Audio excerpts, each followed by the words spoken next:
Quarters wrote a story that linked the IGP also with a crime. But the IGP of the police has no right to use the police to oppress anybody. Yes. Because it's not his personal property. And we must remind the IGP that his time here is just a few more months. 4 months. He's going to leave in September. I heard that he's trying to extend his tenure. Let him forget his tenure will never be extended. Yes. He should go and ask Adamu, the former IGP here. Yes. He went and paid Buhari's boys 3 billion naira to extend his extension. They scam him. Tunde Sabi scam him. Yes. Now Buhari is no longer there. Tunde is no longer there. The IGP is broke. Former IGP. Malami is not there. So remind Egbetokun that one day all of us will be entering Keke together. Yes. But whether he likes it or not, he must free Daniel now. He has committed no crime. It is the constitution that gave the police rights, that gave him the right to be a journalist as well. Yes. So this is non-negotiable. The police must free him. But I'll say one last thing. The Nigerian Union of Journalists also must continue to stand up for what is right. Yes. I'm ashamed that journalists are not here in their like numbers. Yes. To come and put an end to what is now known as the Cybercrime Act of 2015, which is now being used to protect the criminals that are supposed to be in prison for corruption. Yes. So the IGP is hereby directed with immediate effect. I'm not appealing to him. I don't appeal to police. Unconditional release Daniel Ojukwu. Daniel Ojukwu is at please let me finish. Is at the SAID detention. I saw him the other day. If they don't respect this, we will mobilize the whole country. Yes. And shut down this country over for the right of Daniel Ojukwu. Yes.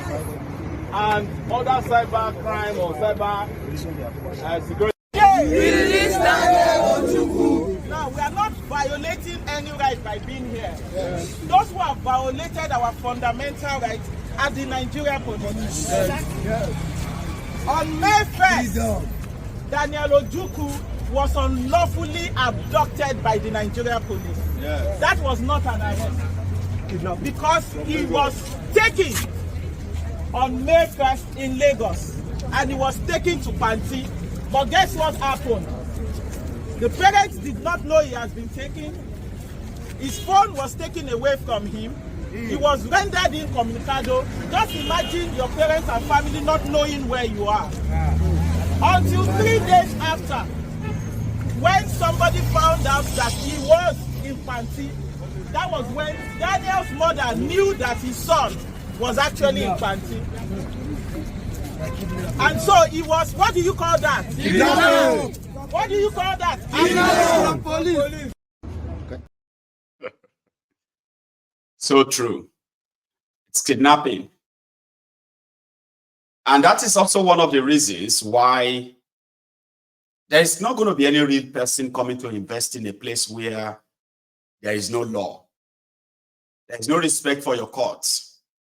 There is no respect for the citizens. No real person will come and invest in such place because they will know that their investment is going to go down the drain. You are going to a place where lawlessness is the law,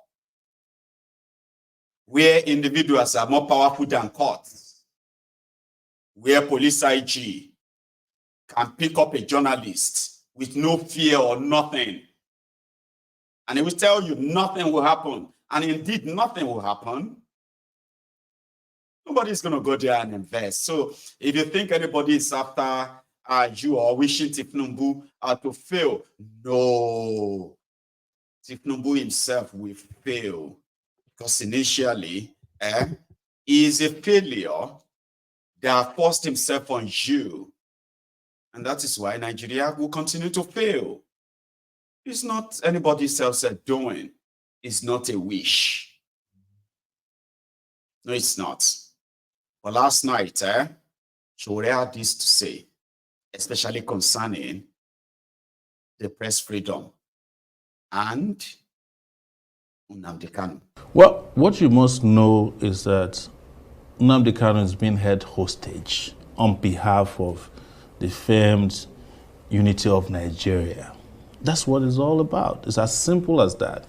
If you mention his name in certain circles, they don't want to hear it because they feel like he threatens the real estate called Nigeria. And his Igbo makes it worse because Nigeria's DNA hates the Igbo for attempting, in the 60s and, towards the end of the 70s, to leave a country they said is no longer favorable to their existence. But I keep saying, and I will repeat here again, is there any Nigerian out there in their majority who has not mentally seceded from Nigeria? Not many. That's why people are living in droves. Each time you get on a plane leaving this country is full, each time it's coming back, probably full too, but it is those who are coming back to pack their things that are coming back. That's the way I describe it. But the truth is that Nnamdi Kanu has been held hostage. He was abducted from Kenya, extraordinary rendition. The fact that he's kidnapped from Kenya could not be explained shows that any judicial pronouncement or processes after that is null and void. You cannot go and kidnap somebody and bring them before a court. And the courts have made it very clear, even up to the Supreme Court, that he did not jump bail. It was the military that went to his house to kill people, and then he escaped. And now you have brought him back, you ought to respect and restore his bail. That's what I told his lawyers. Why are you applying for bail again? Because the Supreme Court made all the pronouncements except releasing him. And I think it was because they were afraid. And that's why I say he's a hostage to this country. And like you rightly said, there are other people who have made even more egregious pronouncements and fought and carried arms in this country. And you have not treated them the same way because they're not Nnamdi Kanu's, their name don't sound East. And I'm not here to fetish being able. But the reality is that they are not treated fairly. And Nnamdi Kanu is part of the reason why that is clear to everybody. Right. And by the way, I must also reveal here that there are some Igbo elites who are behind this. Whenever there's a crime of conspiracy against freedom fighters, there are people inside and outside who are working together. Now that's some very good revelation.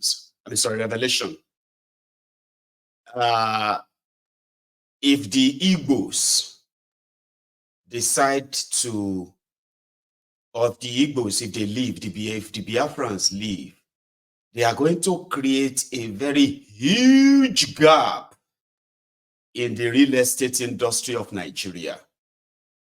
Huge one.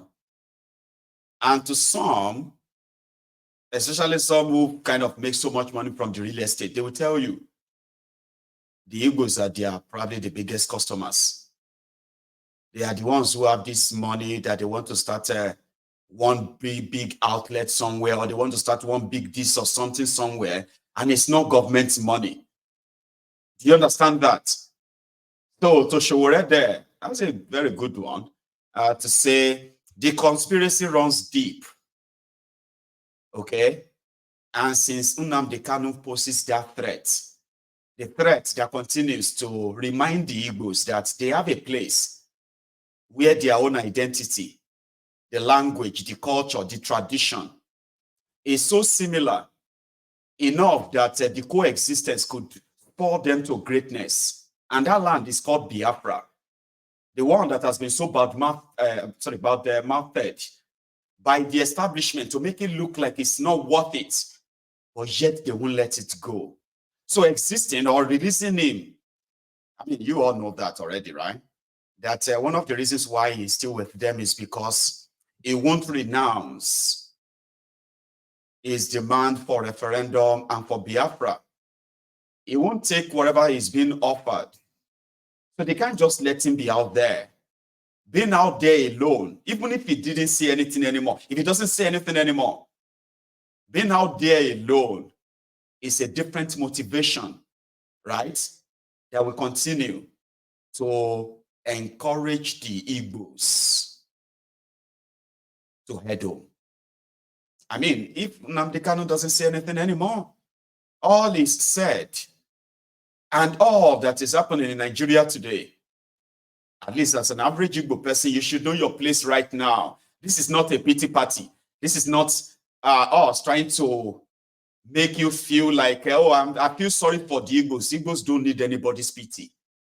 Igbos don't need anybody's sorry. They don't even want to see, they don't see themselves as victims. But you know something? For the first time, they have started pushing back. I mean, in the past, you could shout them down and say, oh, this, that, and they will just avoid the trouble and just move on.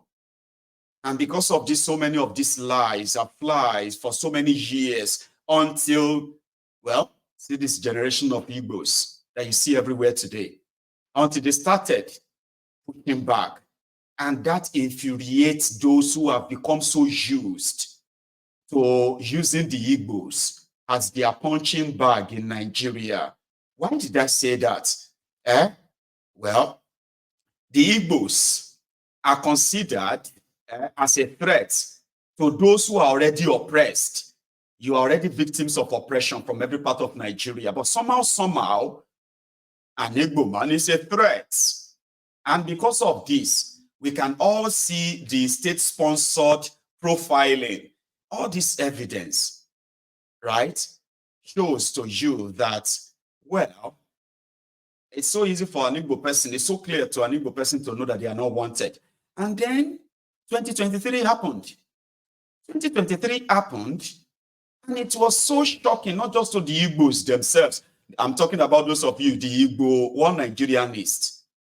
A lot of you were shocked to your marrows. Oh my God. That people could actually attack you because you look like Igbo or because you are Igbo. In Nigeria, why is that even happening? This is not 1947, 1944 Kano. But it happened. So those who are living the lie, okay, that Nnamdi Kanu was just looking for attention. Nnamdi Kanu is just a hater. Nnamdi Kanu is spreading hate. Nnamdi Kanu is making Igbos to hate Nigeria. Baba, Nigeria is almost 64 years old. Out of these 64 years, the northern Nigeria, they've been in charge of that contraption for over 47 years. And as for the southern Nigeria, including the Yorubas now, Obasanjo 11 years, and Tifnumbu 1 year now. Add all this together, but it is the Igbos that need to build bridge. Have you ever thought of that before? The people that destroyed Nigeria, the people that have been slugging it out among themselves for power, control, looting and sharing the Nigerian Commonwealth among themselves. They are now saying that the Igbos, that's why I said that the Igbos in Nigeria, okay, if you look around and you are tired of everything and you have nobody to blame, why not just blame the Igbos? Because that's the normal thing in Nigeria. Some will even tell you, Igbos are the main problem of this country. Man, these Igbo people are the problem of Nigeria. And you sit down there and be like, how? But they believe it. In the last election, a Yoruba daughter, a Ronuku Nazi, living in America, actually said this, in case if you have forgotten. So long that we are not even challenging. To say that I'm not hungry is just, I'm just kidding myself. I've not been able to sleep. I've not been able to do anything. I've been awake all morning and I'm still going to work today. This is totally uncalled for. And we really need to check this. If APC wants to still remain in power in Lagos State, they need to check and clip the wings of these Igbos, the Easterners coming into our land and taking everything. Somebody living in America. That was how tense it was. That's how tense it was then. The bigotry was almost, like I'm talking about the level of politically sponsored bigotry. That even those who have Igbos in their family, they were not flinching. They said they will kill them first if there is war today. All for APC, Egbe Kegbe.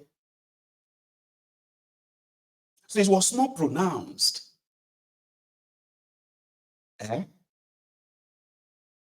So maybe that will make you understand the value of Nnamdi Kanu to the Igbo race. Is it a cause that somebody decided to actually open your eyes? You don't like him, okay, fine, it's all right. But he managed to actually make you think and see how you are seeing. But a lot of you called him a problematic person, hateful person. The time you were faced with that reality, a lot of you were so shocked. That shock is still yet to leave some of you today, Igbos, who never believed that this is actually how you were seen by some few number of people who don't really represent us. They don't represent me. They don't represent the majority of Yorubas. But you see, that's their hateful, politically sponsored bigotry is so strong that the same hate that they've made them to have for the Igbos is the same hate they have for their fellow Yorubas that are not licking the asses of these criminals. So on our part, we are doing our best to make our people see through this. If anyone says they are doing all of this to protect the Yorubas or to do this or that, but yet the Yoruba land is almost like a desolated area where our people are now living like junkies, starving population, miseducated, uneducated, unemployed, unemployable population. They're making our people more illiterate as much as they can't read or write or they can't even comprehend. Are you not witnessing that today? Where the attention span of an average Nigerian is that of musu. It's that of a rat. Like that. They cannot read to comprehend.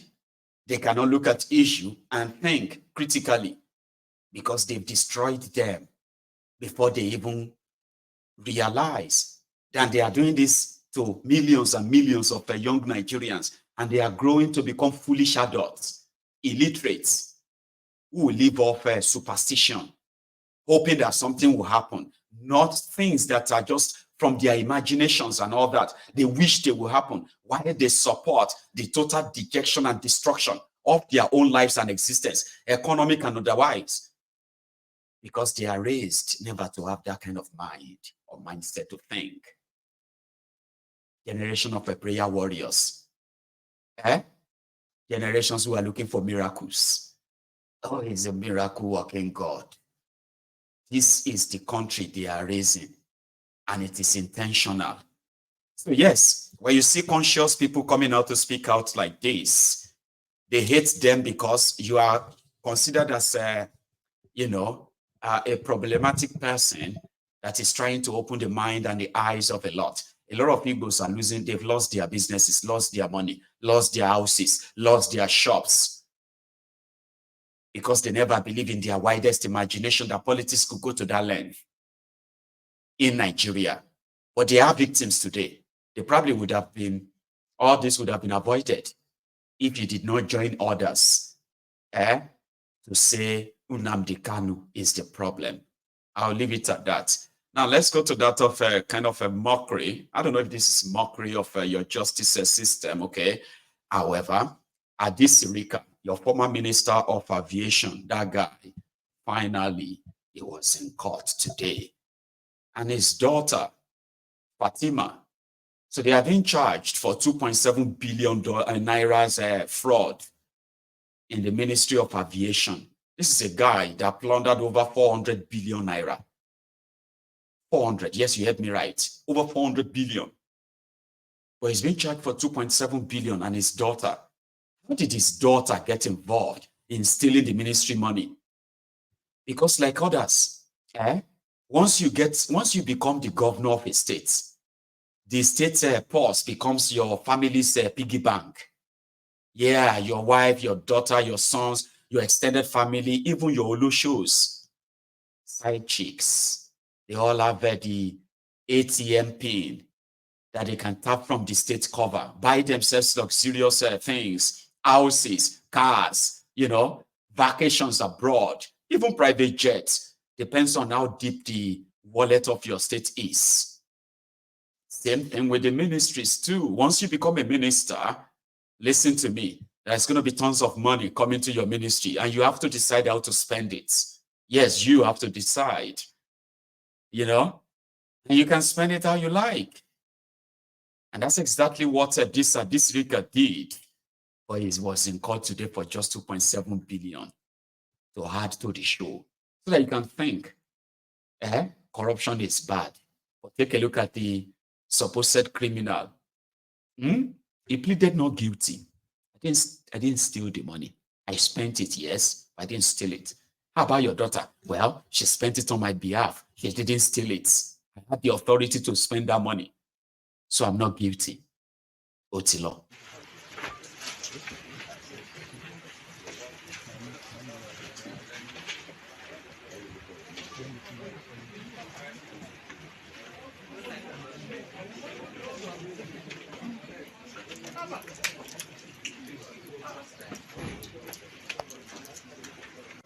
Fatima. Ya isa. Fatima. Ya isa. Kid Allah. Ya isa mana. Annabawa sun je sun taru na mata abin da aka ce wata saka ciki ba sun ji mana su ba za a shiga abin da Allah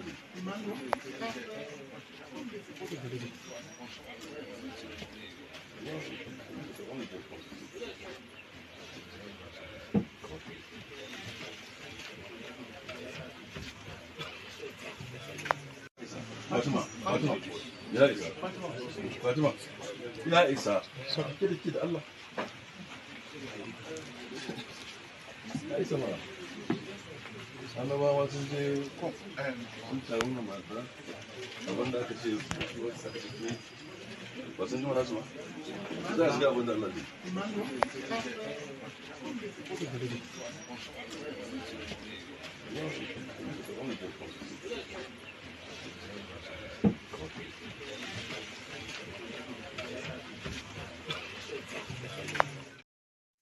Until further notice. Again, my line is now open. The studio line is now open.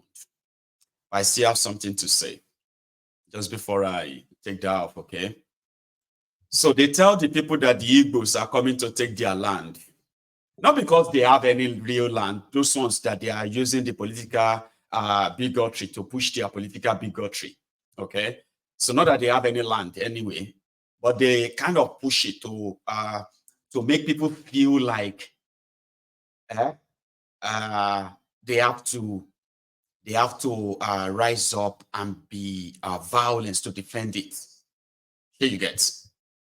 So let me tell you something.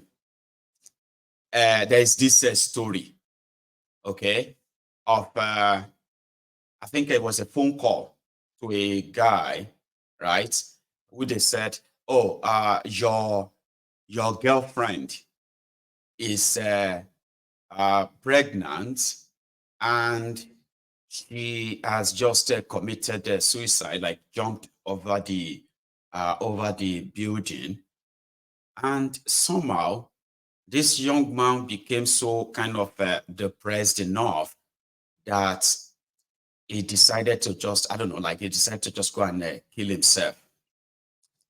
And while he was also falling off the cliff to kill himself, then he just realized that that person that told him that person said, John, your girlfriend is pregnant and she has killed herself.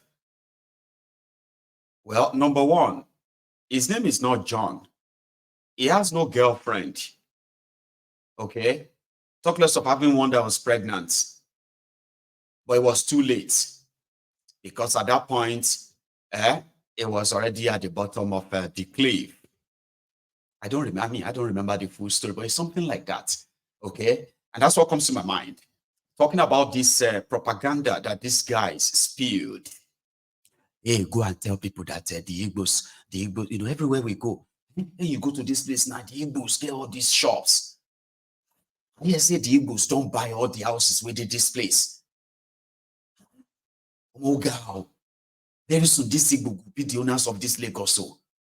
If you go to Ajegunle, if you go to Kinikon, if you go to buying everything, they have shops everywhere. It won't be like say on Anambra a day when it is so not true. But because